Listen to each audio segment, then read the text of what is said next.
এই ভাইরাল ভিডিওটা দেখে অনেকেই হাসছে, মজা ওড়াচ্ছে, ওনাদেরকে অনেক বাজেভাবে ট্রোল করছে।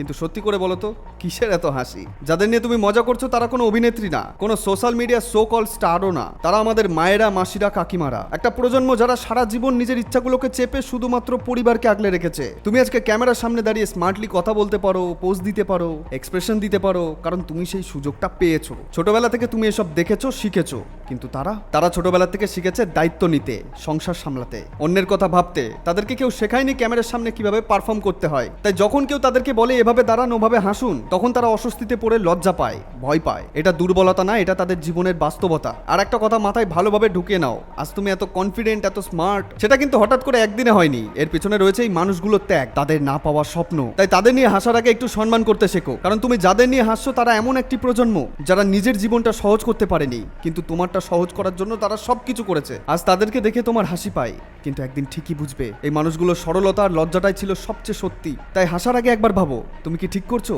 নাকি নিজের মূর্খামিটা সবাইকে দেখাচ্ছ।